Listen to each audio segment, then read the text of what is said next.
We live in an increasingly computerized online world where everything from self-driving cars to drone-delivered pizzas are stretching our belief of what's possible. Recently, the digital currency Bitcoin has been stretching our understanding of what money can be. Bitcoin's a great breakthrough because it gives rise to the dream of a single fabric of exchange. Early adopters say it will revolutionize global payment systems in the financial industry. Bitcoin has the ability to become a perfect form of money. It will completely decimate the business models of Western Union and MoneyGram. But is the currency not backed by any central bank or government sustainable? I think there's a huge blockade to Bitcoin becoming even remotely mainstream. There are a lot of unanswered questions about the Bitcoin experiment, but the technology behind it is here to stay, and the potential is huge. Look at it, learn it, understand it, and keep your eyes open for new ideas because they're everywhere right now. I mean, they're really flowing fast. So what makes Bitcoin such a breakthrough? How risky is it? And can this radical new form of exchange be the future of money? It was in early January 2009 that an anonymous programmer created the first Bitcoin. They called themselves Satoshi Nakamoto, but today we still don't know who is actually behind it. Bitcoin is an entirely new form of currency. Totally decentralized, it's not backed by any central bank or government. Existing only on computers, it's a digital currency for the internet age. At first, Bitcoin was obscure, trading for pennies and accepted only in remote corners of the internet. But by 2013, the currency exploded onto the mainstream. Bitcoins are booming. The value of each Bitcoin hit a new high. The price of Bitcoin continues to skyrocket, now topping $1,200 for the cyber currency. But then things started to go wrong even faster than they had gone right. China today barred banks and other financial institutions from handling Bitcoin. Russia came out and said it's basically illegal to use Bitcoin. Mt. Gox unexpectedly shut down today, owing hundreds of millions of pounds. The price of Bitcoin dropped in half, and many wrote it off as a failed experiment. But Bitcoin hasn't gone away. Despite the hurdles, the currency is slowly gaining widespread acceptance. The price is starting to stabilize, and a lot of investors are interested in Bitcoin and the technology behind it.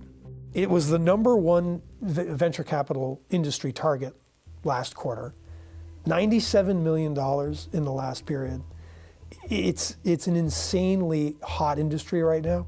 By the end of next year, there will be about a total of $1 billion or more of new venture capital in Bitcoin companies, and that means lots of possibilities. The early adopters are going to have a period of unfettered access, and a lot of fortunes are going to be made in that period.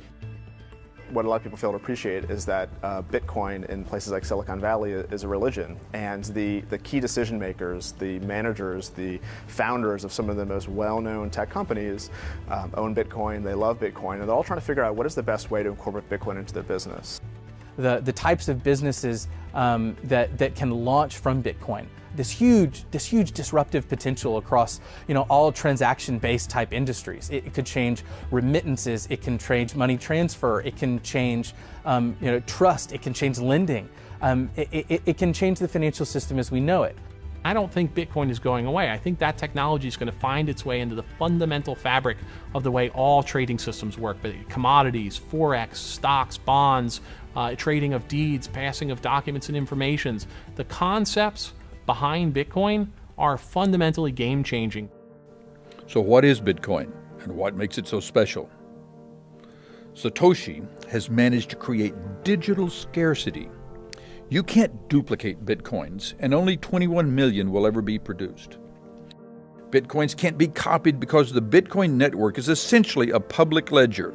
All transactions are verifiable on something called the blockchain. Anyone can link a computer to the Bitcoin network to help verify transactions and to make sure there is no double spending. The process uses huge amounts of computing power to solve complex math problems and to confirm transactions. People who do this are called miners. That's because by running this confirmation process, the miners also create new Bitcoin. They keep the new Bitcoin as their reward.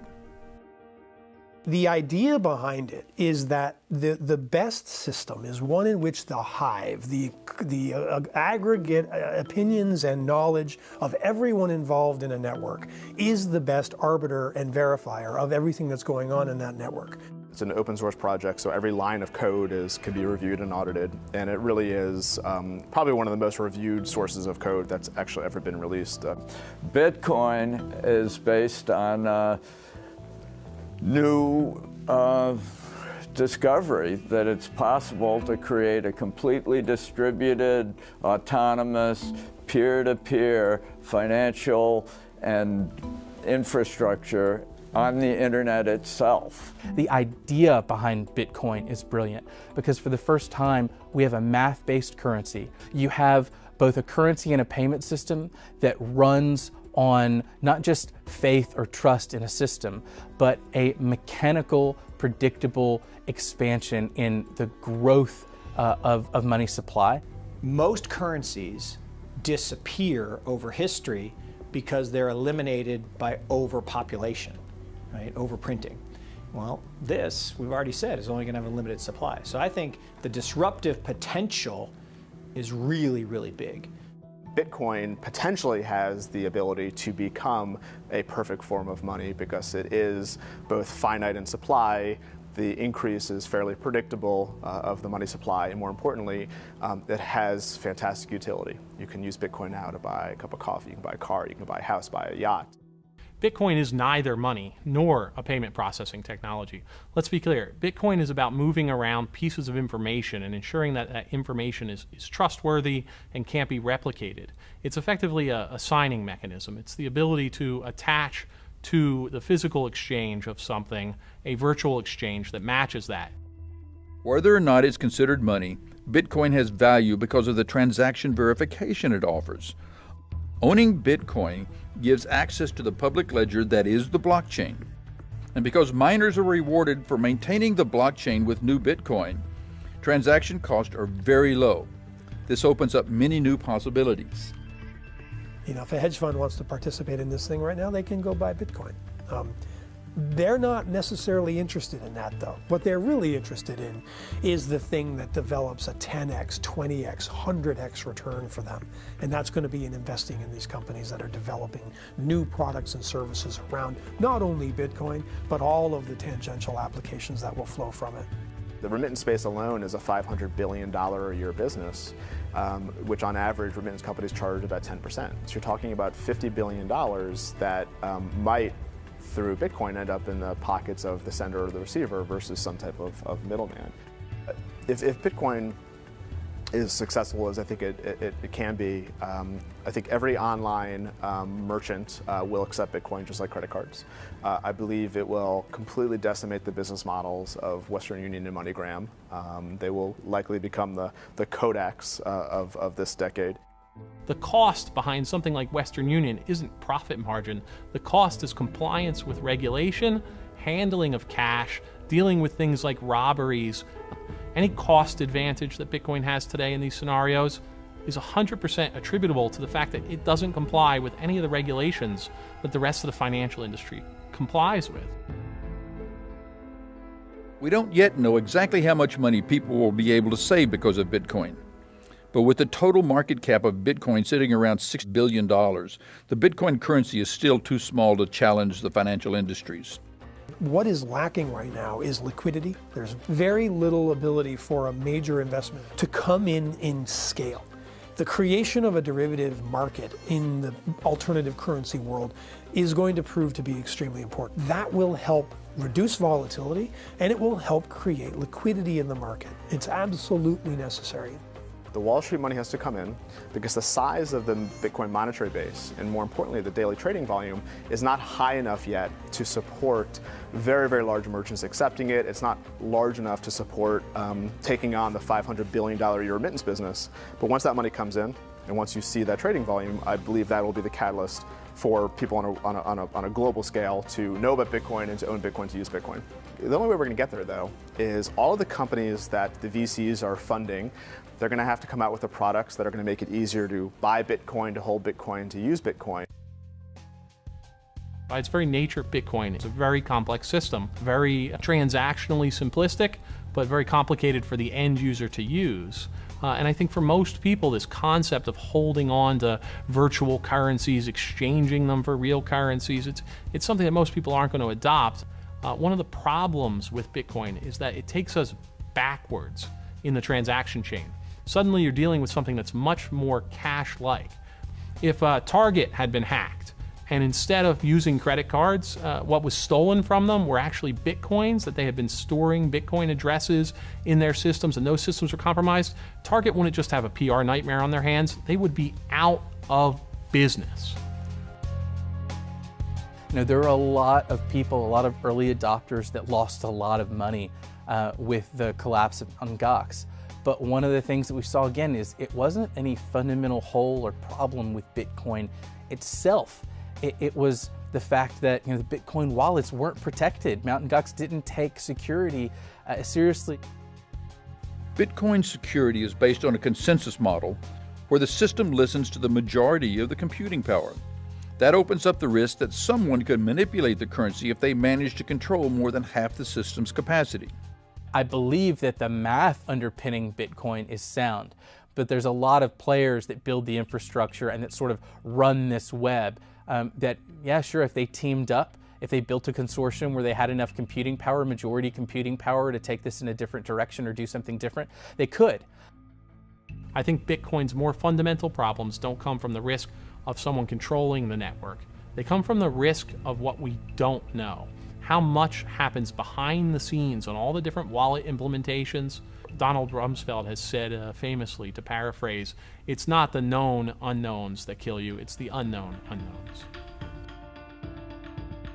There's no indication that anyone is trying to overwhelm the system, but government can threaten Bitcoin in a much more conventional way. Regulation.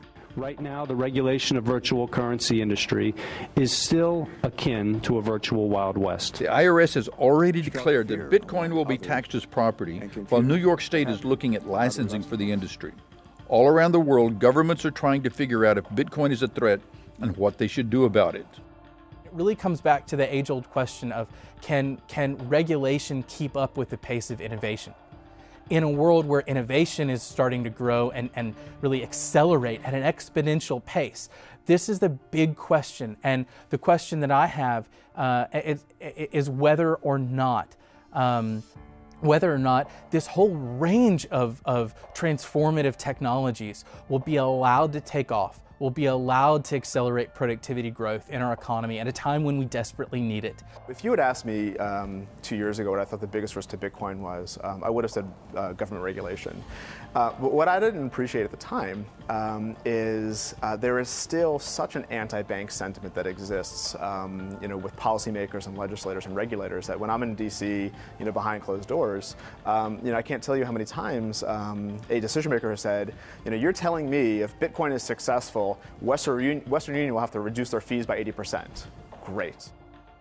Ultimately, there will be a meeting of the minds, I think.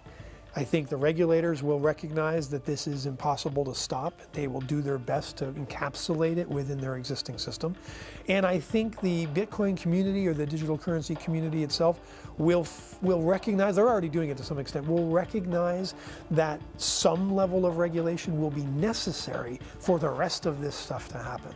Sitting here in America, we might have an interest in something like Bitcoin existing that allows people within emerging markets to sort of convert their renminbi, their rupee, their rand into something like Bitcoin, get it across the border. Bitcoin becomes a channel through which those savings can freely flow past capital controls. That's a big risk for emerging markets. I think that's why the Chinese tried to tighten down on it so much in the past year. I think that's why you'll see more prosecutions, more regulations, more attempts to stop something like Bitcoin in the emerging world, because it sort of opens up the emerging markets' flank for controlling their capital flows. So where do we go from here? What does the future hold for Bitcoin? Will there be enough investment, enough widespread adoption? I think most of us are struggling with, okay, well, how do I play it? because it still has the perception of being, for individuals, small dollars, really not scalable. You know, I don't want to sit at home and mine Bitcoins and have 5 or 6 of them. But that's clearly not the case, right? I mean, this thing is growing exponentially. The investors, the institutional investors, the banks, the broker-dealers, all starting to learn about Bitcoin for the first time, getting up to speed, and quite frankly, getting excited about it. And I think over the next 3 to 6 months, we'll start to see some real money moving into the space, which will likely, have a pretty positive impact on the price. It will speed up and be easier and be safer and be cheaper than any of these systems right now. And that's what we will find ultimately brings the consumer over, when those benefits are adequately communicated over to them. Right now it's all the early movers and shakers, the guys that are leaning forward and quick adopters of new technology. It will move fast. It will move extremely fast. Big merchants are looking at adopting Bitcoin right now. There's nothing to stop rich people from being dumb about an idea, especially when an idea is ideological in nature. Fundamentally, what really limits its adoption are a combination of how poorly it has responded to some of its security problems, as well as its own complexity. You add that to the trust factor, and I think there's a huge blockade to Bitcoin becoming even remotely mainstream. Whether or not it becomes the underpinning to a new financial system really depends on what happens with our own financial system today. From that perspective, central banks are their own greatest threat. Should there be an unwind or a forceful deleveraging past what we've already seen, a resolution to what Ben Bernanke calls the worst financial crisis in history, like we saw in 2008, Bitcoin could be there to fill the gap, or something like it. That's why it matters. Bitcoin is going to evolve, and it's as it evolves, it will absorb more and more of the world's commerce, and it'll almost be imperceptible as it happens.